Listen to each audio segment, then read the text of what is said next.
Welcome back to Primetime News. And a special welcome once again to our viewers on TVJ International and online at onespotmedia.com. We begin this evening with a Primetime News follow-up. It's been a week of misery in McGlashen, St. Andrew after a massive landslide disrupted livelihoods in the rural community. Farmers have been struggling to move their produce to the market, while some residents have had to send their children to live with relatives in other parishes. Kelisha Williams has been tracking their story. In 2 weeks, these chickens will be ready for the market. But poultry farmer Geneva Edwards is worried that there may be significant challenges. On a regular day, she would have chartered a taxi to take the chicken to customers. But these are not normal times. Because of the road, they are not going to destroy their vehicle just to come there. So most of them stop up at the crossing at Mount Prospect Square.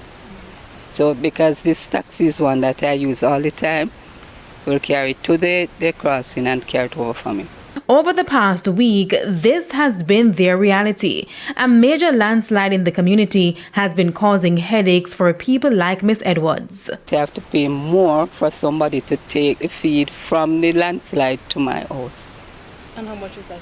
I have to pay $500. The other day I had to pay $2,000 to get the sawdust across. And if I have things across, like feed or so, $500, $1,000, depending on how much. Right now, say, yam time I come in and now yam I go ripe and thing. Yeah, if you carry one bag of yam from gully and for go cross all them little track here, you know what I mean? Take a whole heap of strength and energy out of you. Another resident, Simone, said the breakaway has posed significant challenges for children going to school. She told TVJ News she had to send her son to stay with relatives in Kingston. I sent him over the gully from last week, Sunday night. Sent him to spend time with my sister in town because he can't miss school right now. So that's about it. So how long do you plan to have him there in Kingston? Until the Christmas holidays. Because at that time we can come up and stay until you're ready to go back in January. So now it's a little easier for residents to access the community. On Sunday, after some marl was donated by the authorities, this path was created. It's better than what we saw here on November 3rd, but as you can see, it's still very close to the edge, so it's quite risky. It is very difficult for me. And bigger than me and more people who live down here, it's very difficult for them too. We had no water because of the pipe, the breakage of the road. Well, for this week now, it will be a little better for the kids to go out to school because they get the road fixed, manpower, get the road fixed a little bit, so it's a little bit better for now. And as usual, we have rain like every day.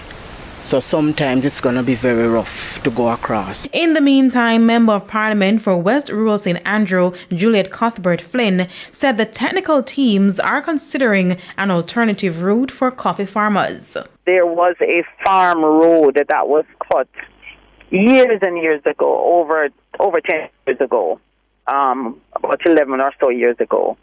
And we are going to try to reinstate that through possibly a RADA program. As for the rest of the community, the National Works Agency is still carrying out investigations to determine the best way forward. Kelisha Williams, TVJ News. They said